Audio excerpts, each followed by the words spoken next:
अस्सलाम वालेकुम welcome back. अॼु जी हिन क्लास में पाण पैराग्राफ मुतलिक़ सिखंदासूं त पैराग्राफ छा हूंदो आहे। हिकु प्रोपर पैराग्राफ लिखण लाइ असांखे कहिड़ियुनि ॻाल्हियुनि खे ज़हन में रखणु घुरिजे। पैराग्राफ जा केतिरा पार्ट हूंदा आहिनि, मतिलबु त पैराग्राफ जा कहिड़ा कहिड़ा हिसा आहिनि जिन्हनि खे लिखण महिल असांखे ज़हन में रखणु घुरिजे त हिकु प्रोपर पैराग्राफ लिखण लाइ असांखे हिननि शयुनि खे फॉलो करिणो आहे ऐं हिन तरह सां असां पैराग्राफ लिखी सघूं था। मतिलबु त हिकु प्रोपर पैराग्राफ लिखण जो जेको तरीक़ो आहे उहो पाण अॼु हिन वीडियो में मुकमल तरह सां सिखंदासूं त पैराग्राफ छा हूंदो आहे ऐं पैराग्राफ कीअं लिखियो वञे थो। ही क्लास बिल्कुलु बेसिक क्लास आहे। ही क्लास उन्हनि शागिर्दनि लाइ आहे जेके ग्रामर सिखण में इंट्रेस्ट रखनि था या इंग्लिश लिखण जा शौक़ीन आहिनि या हाणे हू बेसिक खां इंग्लिश सिखनि पिया। मतिलबु त ही बिल्कुलु बेसिक क्लास आहे। हिन में पाण फ़क़ति पैराग्राफ मुतलिक़ सिखंदासूं। त हाणे पाण स्टार्ट कयूं था अॼु जी हिन क्लास खे। सभिनी खां पहिरीं पाण पैराग्राफ था सम्झूं त पैराग्राफ छा खे चयो वञे थो। A paragraph is a group of sentences। हिन जे मतिलबु आहे त जेको पैराग्राफ हूंदो आहे उहो जुमलनि जो मेड़ हूंदो आहे। मतिलबु त जेको पैराग्राफ आहे हुन पैराग्राफ में हिक खां वधीक जुमला हुजनि नथा।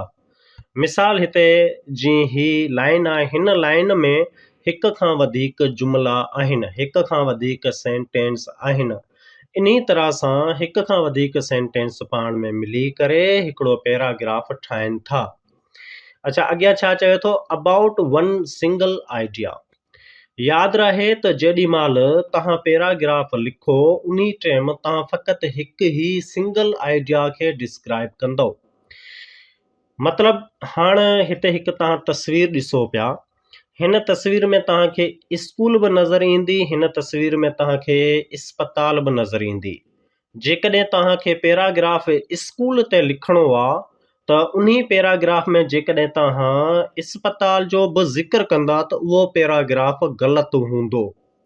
हिन में इहो ई ॻाल्हि कई वई आहे, A paragraph is a group of sentence about one single idea।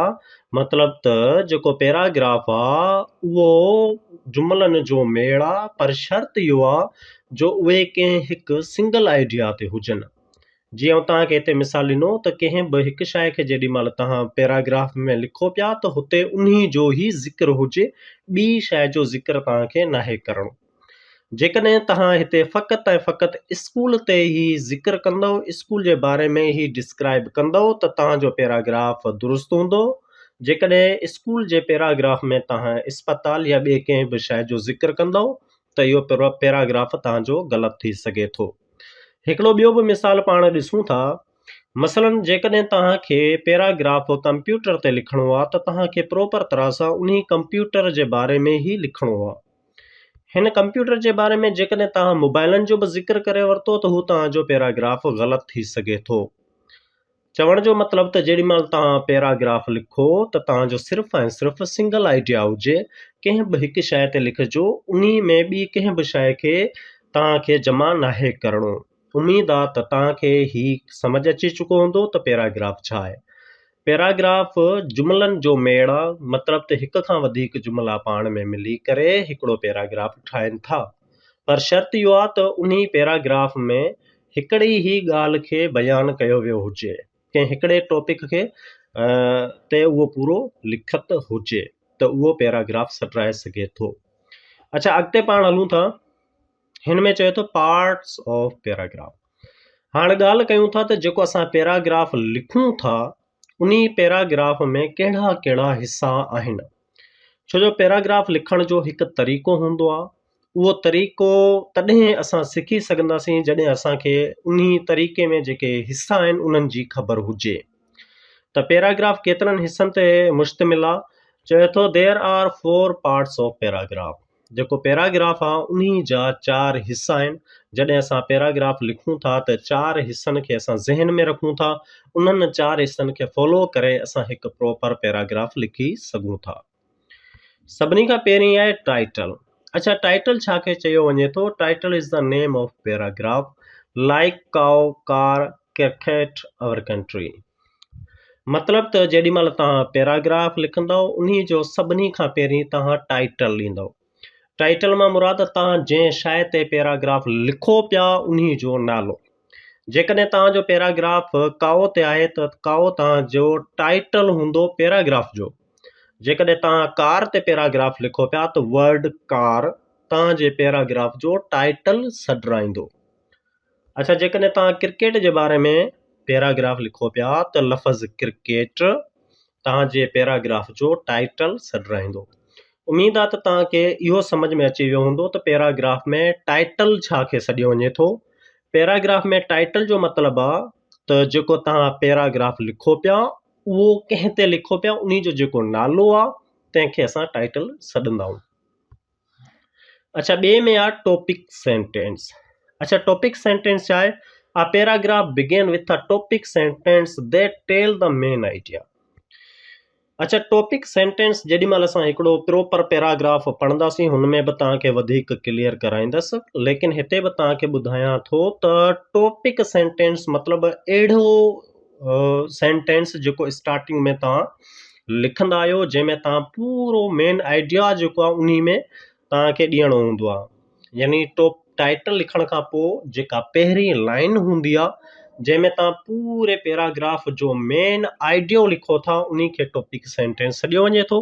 उहो टॉपिक सेंटेंस कहिड़ो आहे, कीअं आहे, उहो असां अॻियां सिखूं था, उहो तव्हांखे वधीक क्लियर थी वेंदो। आई होप तव्हांखे एतिरे ताईं बि सम्झ अची वियो हूंदो। थर्ड नंबर ते आहे supporting sentence. Detail sentence support the main ideas.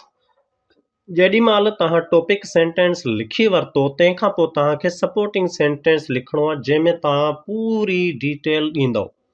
मसलन जंहिं शइ जे बारे में तव्हां पैराग्राफ लिखो पिया उन जे बारे में जेका तव्हां वटि मुकमल डिटेल आहे उहो तव्हां सपोर्टिंग सेंटेंस में लिखंदव त ही पैराग्राफ में ही शयूं आहिनि।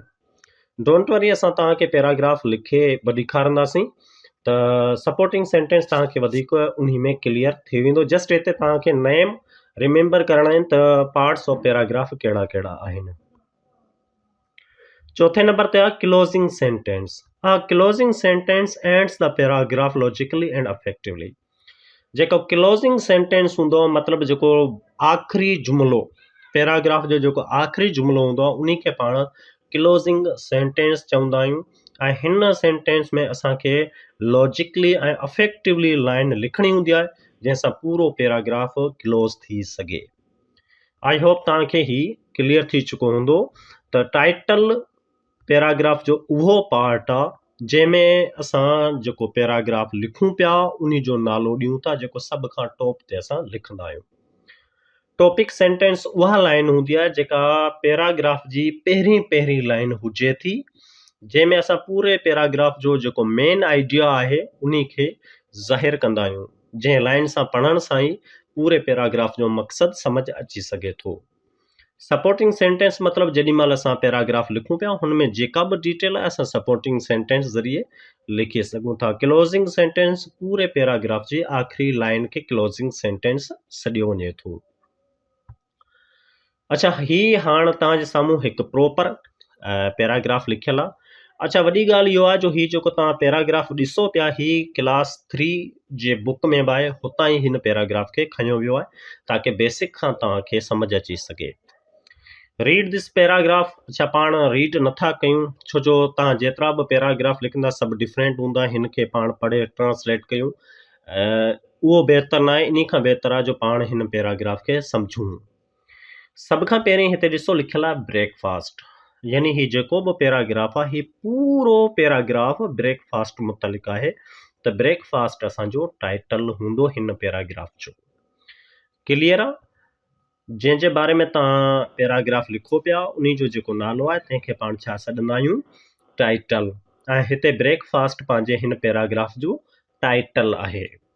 अच्छा, इन खां पोइ जेको टॉपिक सेंटेंस आहे हिते तव्हां ॾिसी सघो था having breakfast is good for health. हिन जुमिले मां ई असांखे ख़बर पवे पई त जेको ब्रेकफास्ट आहे असांजी सिहत लाइ केॾो ख़ासि आहे, केॾो इम्पोर्टेंट आहे, केॾो बहितरीनु आहे। त हिन खे पाण छा सॾंदा आहियूं, हिन खे सॾंदा आहियूं टॉपिक सेंटेंस। यानी जेका पहिरीं लाइन आहे जितां असांजो पैराग्राफ स्टार्ट थिए पियो उन खे पाण टॉपिक सेंटेंस सॾूं था।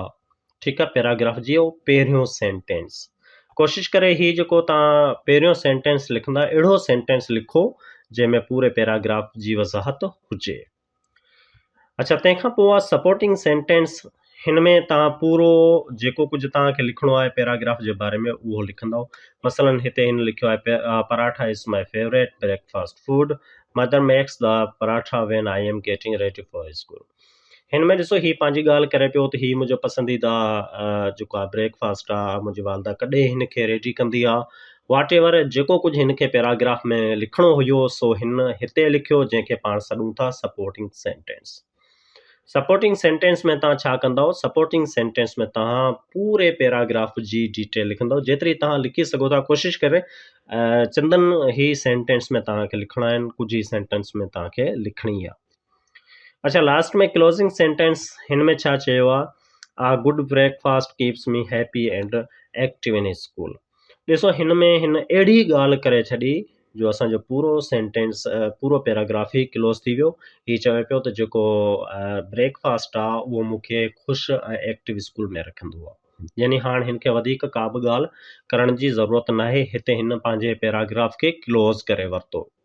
आई होप तव्हांखे एतिरे ताईं सम्झ अची चुको हूंदो। हिकिड़े दफ़ो ॿीहर हिन खे रिवाइज़ कयां थो, हुन खां पोइ कुझु अहिड़ियूं पॉइंटूं आहिनि जेके तव्हांखे यादि करणु इंतिहाई अहम आहिनि। हिन में इहो ॻाल्हि कई वई आहे त जेको पंहिंजो पैराग्राफ आहे उन जो जेको नालो आहे तंहिंखे पाण ब्रेकफास्ट सॾियोसीं ऐं ब्रेकफास्ट असांजो हिन पैराग्राफ जो टाइटल आहे। उन खां पोइ जेको पहिरियों सेंटेंस हूंदो आहे जंहिंमें पाण पूरे पैराग्राफ जो मक़सदु ज़ाहिर कंदा आहियूं तंहिंखे पाण टॉपिक सेंटेंस सॾूं था। टॉपिक सेंटेंस खां पोइ 3 नंबर ते पाण खे पूरे पैराग्राफ जी जेका डिटेल आहे उहा लिखणी आहे। ऐं जेको लास्ट सेंटेंस हूंदो उहो पाण अहिड़ो सेंटेंस लिखंदासीं जंहिंमें असांजी पूरी ॻाल्हि मुकमल थी वई हुजे, उन मां इहो ज़ाहिर थिए त हाणे हिन पूरी ॻाल्हि करे वरिती, हाणे हिन वटि का बि ॿी ॻाल्हि करण जी ज़रूरत नाहे, ऐं अहिड़े सेंटेंस खे पाण क्लोज़िंग सेंटेंस सॾंदा आहियूं। अच्छा, हाणे हिते कुझु शयूं आहिनि जेके तव्हांखे यादि करणियूं आहिनि पैराग्राफ लिखण खां पहिरीं। सभिनी खां पहिरीं तव्हां लिखंदा right the title in the middle of the first line. जेको तव्हांजे पैराग्राफ जो टाइटल आहे उहो हमेशह पहिरीं लाइन जे दरमियान में लिखणो आहे। जीअं हिते तव्हां ॾिसो ही लाइन आहे, हिन लाइन जे विच में रेड थोरो टुकड़ो आहे, ही पूरे दरमियान में आहे। तव्हां जॾहिं बि पैराग्राफ लिखो, पैराग्राफ जो जेको टाइटल आहे उहो हमेशह पहिरीं लाइन जे विच में लिखणो आहे, इहो यादि रखी वठो। ठीकु आहे, पैराग्राफ जॾहिं स्टार्ट कयो, पैराग्राफ जो जेको टाइटल आहे उहो पहिरीं लाइन जे विच में तव्हांखे लिखणो आहे।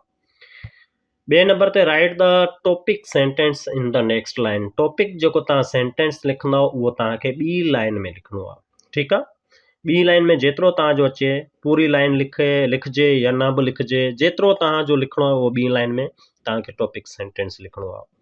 अच्छा, जेॾीमहिल तव्हां थर्ड लिखंदव, मसलन स्टार्ट द डिटेल सेंटेंस जंहिंखे पाण सपोर्टिंग सेंटेंस चवंदा आहियूं, उहो थर्ड लाइन खां स्टार्ट कंदव। हाणे जेको तव्हांजो टॉपिक सेंटेंस आहे उहो भले अधु लाइन में मुकमल थी वियो हुजे, पर तव्हां सपोर्टिंग सेंटेंस हमेशह उहो लाइन बाक़ी छॾे 3 लाइन खां स्टार्ट कंदव। अच्छा, जेको तव्हांजो आख़िरी यानी क्लोज़िंग सेंटेंस हूंदो उहो लास्ट लाइन ते लिखणो आहे। ठीकु आहे, माना जेतिरो बि हुजे उहो लास्ट लाइन में तव्हांखे लिखणो आहे। आई होप तव्हांखे एतिरे ताईं सम्झ अची चुको हूंदो त पैराग्राफ कीअं लिखियो वञे थो ऐं पैराग्राफ में कहिड़ियूं जेके आहिनि सो कहिड़ा पार्ट्स हूंदा आहिनि, पैराग्राफ में कहिड़ियूं पॉइंटूं आहिनि जेके असांखे नोट करणियूं आहिनि, पैराग्राफ लिखण महिल असांखे कहिड़ियुनि ॻाल्हियुनि ते फोकस करणु घुरिजे। उमेद आहे तव्हांखे वीडियो ज़रूरु बहितरीनु लॻी हूंदी ऐं हिन मां कुझु न कुझु तव्हां ज़रूरु सिखियो हूंदो। जेकॾहिं अञा बि को डाउट हुजे त तव्हां असांजे WhatsApp नंबर ते बि मैसेज करे सघो था ऐं कमेंट बि करे सघो था। इनशाला असां तव्हांजी रहनुमाई ज़रूरु कंदासीं। ऐं हाणे असां हिकु न्यू वीडियो सां तव्हां सां मुखातिबु थींदासूं, तव्हांजी ख़िदमत में ईंदासीं। तेसीं ताईं अल्लाह निगहबान।